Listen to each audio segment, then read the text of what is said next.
When we're talking about the planets as archetypes, we're really not talking about these floating balls of gas and rock.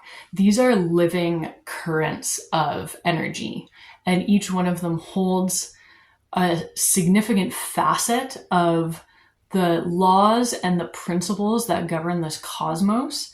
And so even in the Western world, there was a long-standing tradition of communing with these archetypes to become more whole and more well-rounded in how you perceive reality. All right, guys, so today I have a video to share with you about Venus energetics. And this video was requested, but it's also great timing because I just attended a workshop recently that was actually run by a Venus-ruled individual. And you will be able to apply what I'm talking about here in this video of Venusian energetics anywhere you find Venus in astrology. But what I'm really passionate about sharing on this channel is the lens of the nakshatras or lunar mansions within astrology, because this is a piece that you don't get from Western astrology. They go deeper, more detailed than the zodiac signs. So if you clicked on this video, you might already have some knowledge of the nakshatras. I'm going to show you how, using the nakshatras, we actually can see who are living oracles of the planet Venus, and why these are the people who bring forward Venusian teachings naturally in their work, because they're essentially channeling from that cosmic stream of wisdom that is represented by the planet Venus, the goddess Venus. The nakshatras are a further subdivision of the 12 zodiac signs. And what your nakshatras tell you, the primary nakshatras that you have for the placements of your sun, moon, rising, what those are telling you primarily is which planet you embody as a living oracle of that stream of consciousness that we associate with that planet.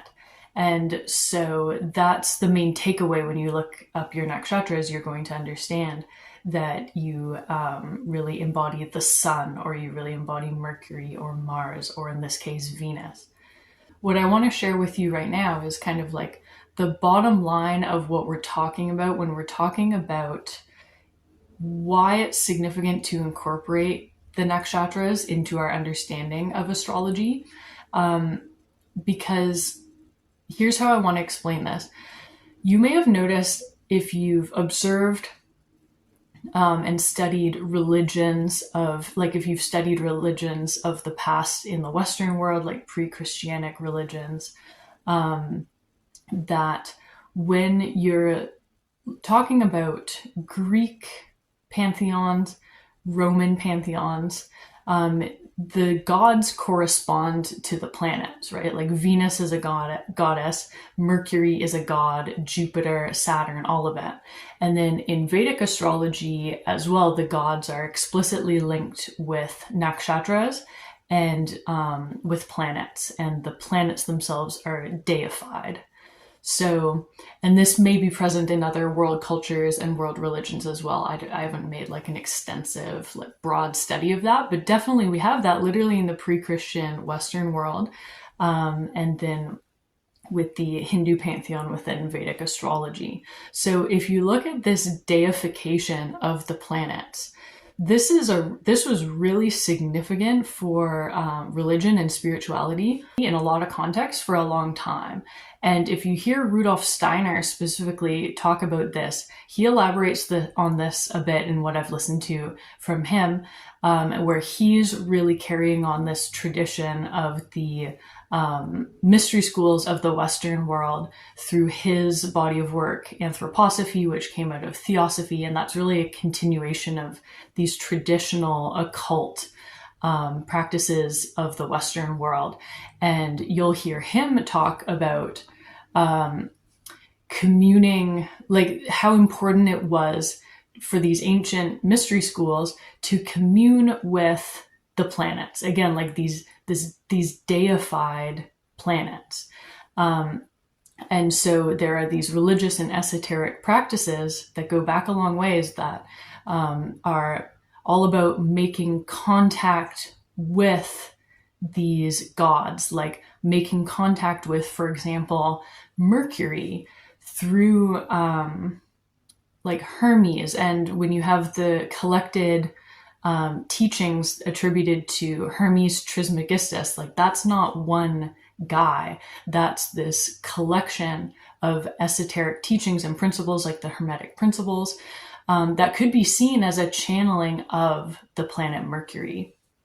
And so Steiner talks about this, that there have been these practices of making contact with what we cumulatively call this mind of the planet Mercury, like the god Hermes, or the Christ principle is associated with the sun. The solar principle is considered like the Christos. So again, there's like, you connect with this planet to access a certain state of consciousness, a certain facet of the truth of reality.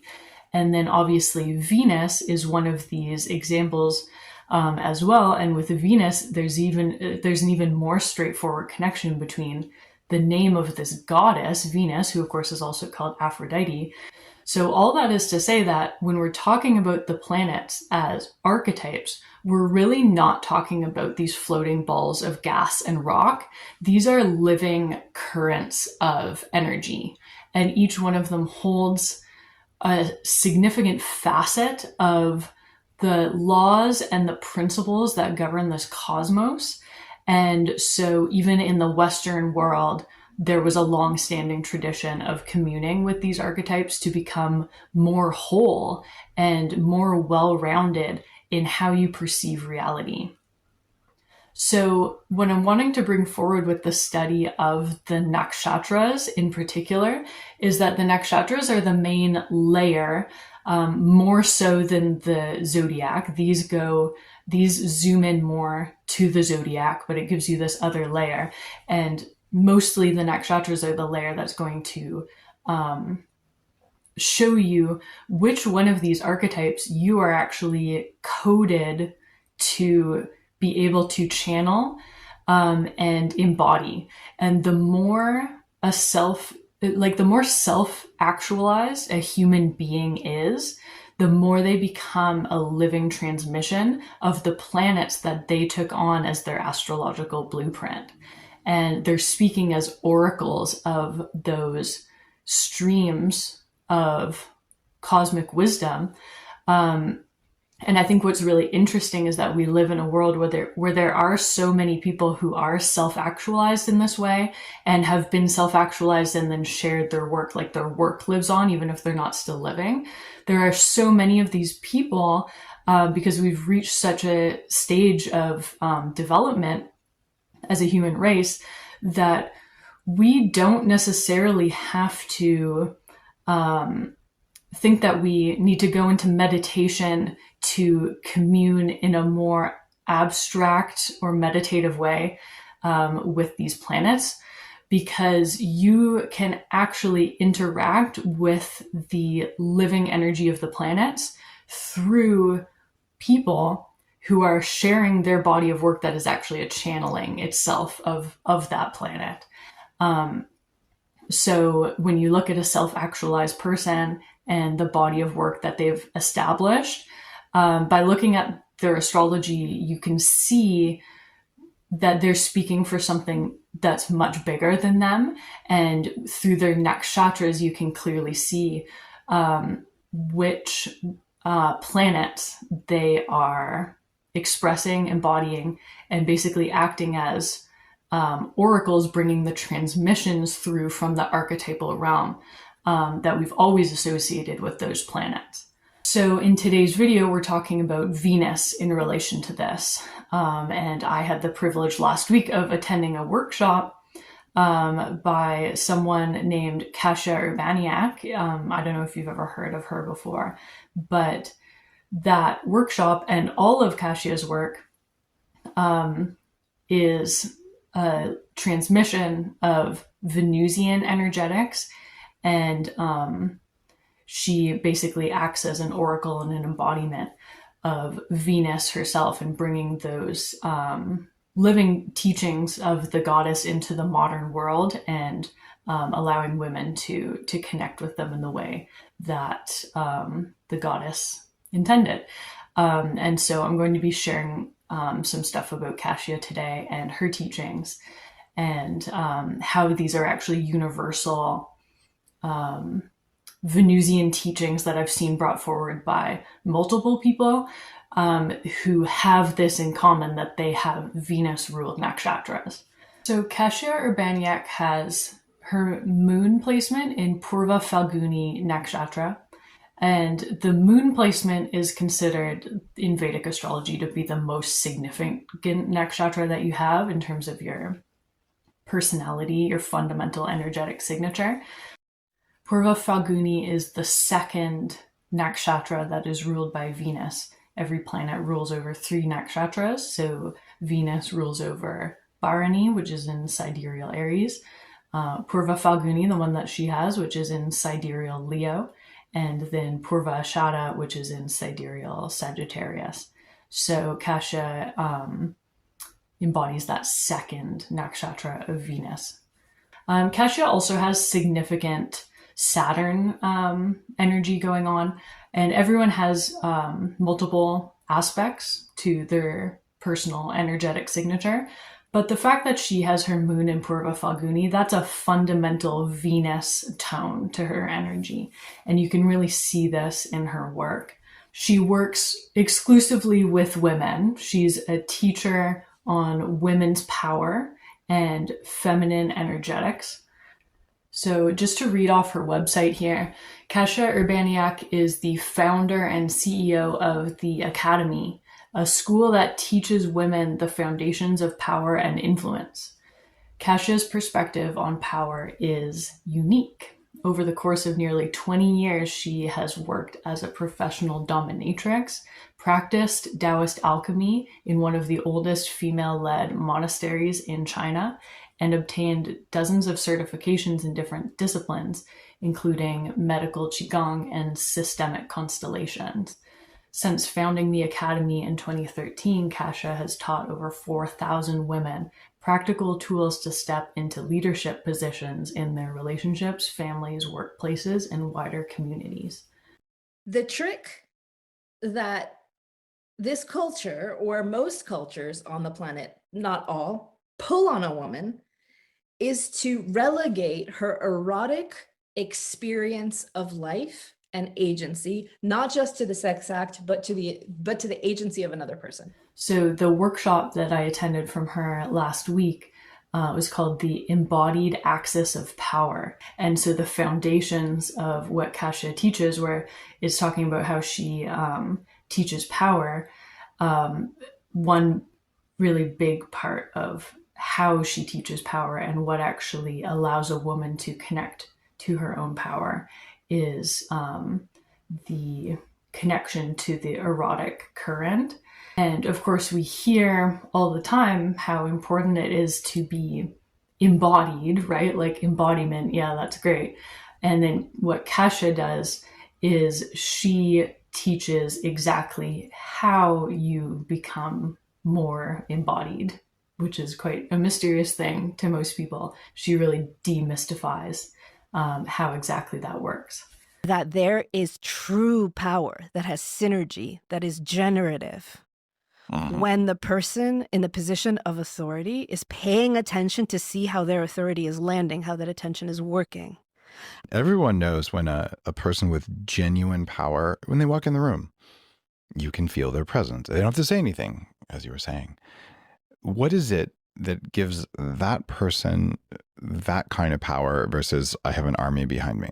That is the kind that makes the animal of everyone's body feel safe to offer their genuine resources. 3 facets of Kasia's body of work that I want to bring forward today are Venusian codes, Venusian energetics that you'll see expressed, as I said, by people who embody Venus in general. So the first one is embodiment. And the second one is eros and like holy hedonism. And the third one is the energetics of overflow. So a note that I want to make just before we get into more of the material and some clips of Kasia speaking, you can have these placements in your chart and have still a difficult time connecting with that energy, especially with Venus energy. These are heavily taboo areas. Kasia brings forward extremely taboo subjects, like women's relationship to power, money, and erotic energy. That's what she focuses on. So her work is meant to be taboo breaking. And so I invite you to consider, if you have Venus nakshatras, how heavily you may be inhibited by the conditioning that you've received from the society around whether it's okay to have a connection with your sensuality, your sexuality, your power, whether it's okay to like money and enjoy like your material existence and enjoy having things and wanting things. These are all Venusian codes, and as you can see, like they're more heavily censored than some of the other energy types that may have an easier time finding expression because they are actually like encouraged in our society. These ones tend to not be. And if you don't have any Venus nakshatras or significant like placements of Venus in the chart, these energetics still apply to all of us because we're essentially talking about embodiment and what it takes for human beings to heal from centuries of oppression of our connection to our own sensuality, our own embodiment, our own ability to hold and to wield power, and essentially like be in our bodies and enjoy this experience. That's something that we all can learn from Venus. Venus is not an intellectual energy. It's not a cerebral energy. Someone who has this Venus energy really strongly is way more interested in being present to how the current moment actually feels. So it's in that moment, is this alive or is it dead, right? Whether it's like a bunch of rules or an invitation or a request. Is this alive? How much life is in this? A person with presence, that kind of authoritative presence, is usually one that's practiced in the art of expanding their field of attention and holding everybody and calibrating accordingly. You feel it, and you're able to shift into a slightly more surrendered position. It's really, really, really beautiful. The feeling is really beautiful to be able to give to somebody who knows how to receive well, who knows how to take things in, who knows how to savor things. And that's the surrendered position. It's beautiful. And being able to be embodied is a primary requirement for this. What does being embodied mean? Right. People talk about it. It is in your body that you're going to feel if you're on or off, or if you're on the spot or putting someone on the spot. Being present to like your sensations, being present to, of course, like beauty and the texture and the flavor and your actual experience of what it is that's happening. And that's why Venus is so strongly associated with beauty and refinement and just having that desire for the finer things in life, luxury, refinement. Is because a perspective that tends to come innately to Venus people is that your experience of what's happening is just as important, or if not more important than the what of what's happening. So for example, like food, there's the perspective of just eating food to get fuel, a utilitarian way of relating with food. For Venus, that is complete like a complete reversal of sanity, like from the perspective of Venus, is that for Venus, your experience of what it's like to eat the food, like the way that it's plated, the set and the setting, right? The people that you're with, the quality of conversation, all of that is just as important as getting the thing done.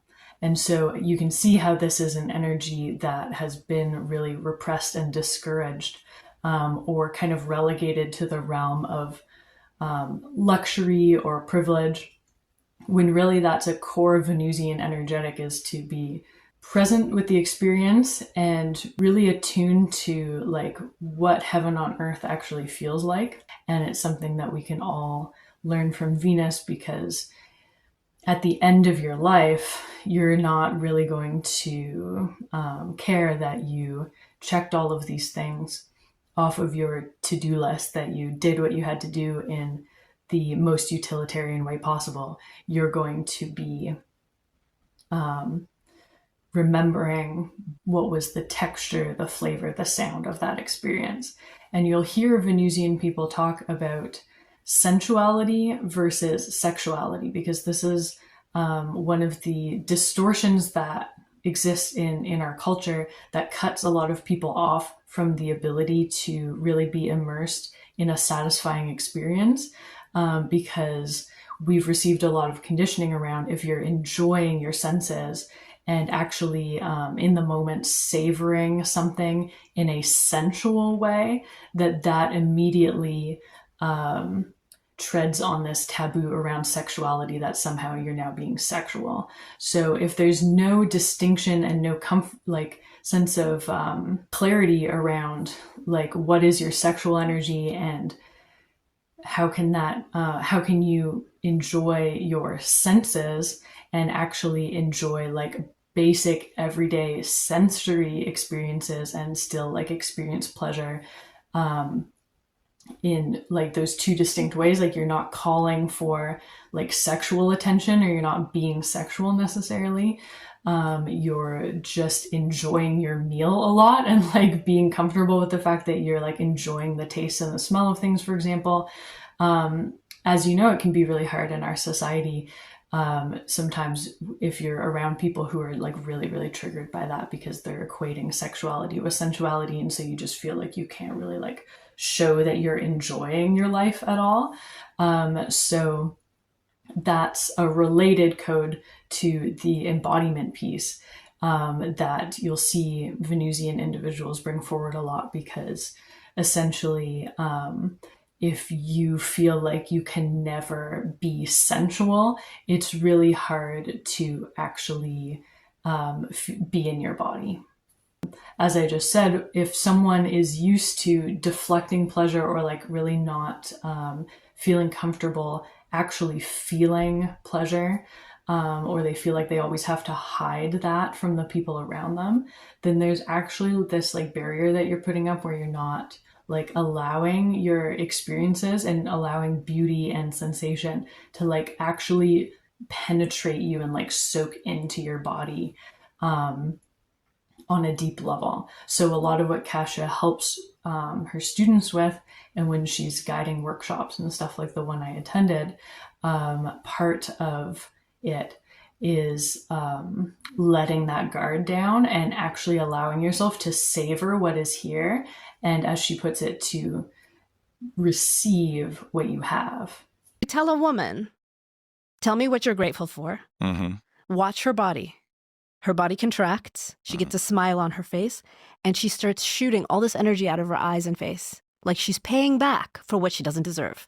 I'm so grateful for, oh, I should be grateful. I'm so grateful. That's not gratitude. So we do something else. Mm-hmm. We talk about having what you have, but fully receiving what you already have. I deeply receive. I deeply have.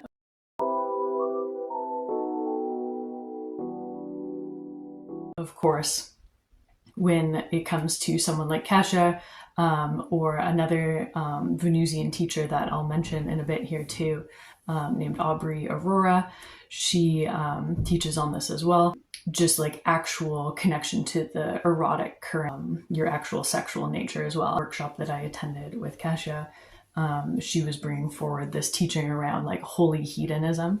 And specifically for women, she was talking about this for women. She was saying that the same practices don't apply to men in the same way necessarily.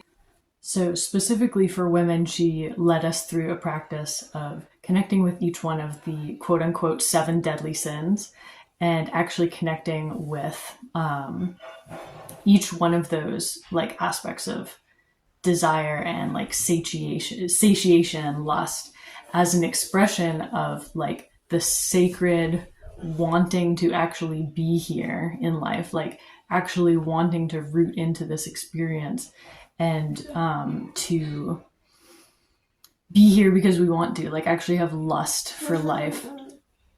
And so that practice of actually basically reversing this idea that each of those is a sin and turning it into something where you tap into what like your desires and actually like enjoying the energy of feeling those desires and actually just feeling how it is to have those satisfied, or like to have that hunger for it and to manifest that actualizes the downward current of manifestation in a woman's body specifically, and really roots and grounds us. So a big piece of Kasia's teaching is bringing forward those sorts of energetics to women who have been taught to kind of like float upwards and dissociate and not want anything, and avoid these like sins and stuff, right? Although she was saying that it doesn't necessarily bring out the best in men to do the exact same exercise. That would be a little bit on a case-by-case basis, but there are more specific tantric teachings for men that you can check out if you're a man watching this. And so like, for example, like Master Mantak Chia, it has a YouTube channel here, and just learning to master your energy in your own way and run it in the way that works best for you, but essentially accessing those currents of vital life force energy is a core Venus code.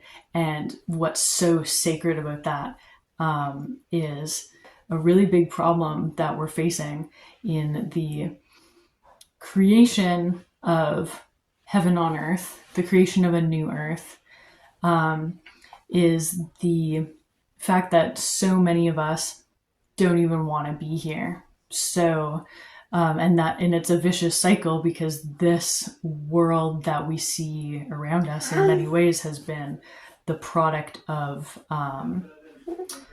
like a lack of turn on, a lack of pleasure. And so it's resulted in an ugly world. And then the more you're immersed in an ugly world, the less turned on you feel, and you just kind of dissociate. You just don't want to be here anymore.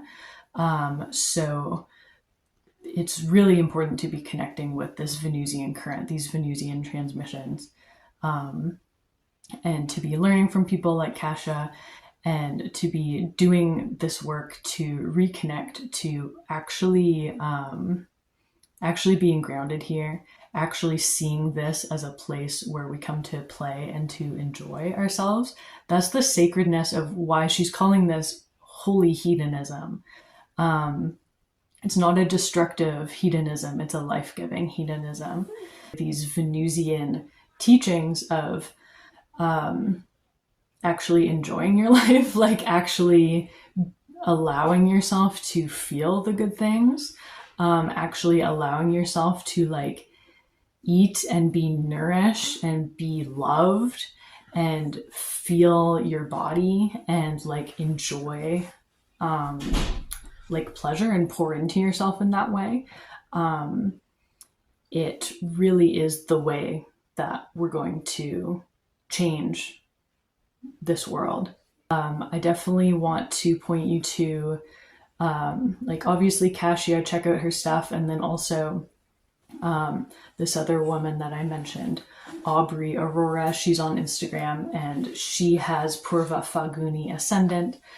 She's a really great example, and I'll put a couple clips of her from her Instagram here too, where she is speaking from the same place, channeling the same stream of wisdom. Self-sourcing love is not about taking bubble baths, going on solo dates, and buying yourself flowers. It's about becoming the one you wished would always show up. It's saying, I fucking love you, out loud, in the mirror, and meaning it. It's catching yourself waiting for that text, and instead choosing to pour that ache into your own heart. If you yourself want to become a confident astrologer within this nakshatras system of astrology, that's what my course is for, which you can find linked in the description box. And that's a complete training course for you to become well-versed in the nakshatras system and be able to interpret those in the chart yourself. And then I also have readings available where you get, it's 2 months of actual voice messaging in a private portal between you and I, where I am going through your chart, giving you these illuminations on your own chart, the things that I'm seeing for you. And then we're actually going back and forth where you can ask questions within that voice note portal. It's hosted on Voxer, and I can be answering your questions. We can be going through how to apply this in real time to your life. And so those readings are also, that's the only type of reading that I'm offering at this particular time. And we go really deep with that. And so you will also find that link in the description box below. Thank you so much for watching, and I'll see you in the next video.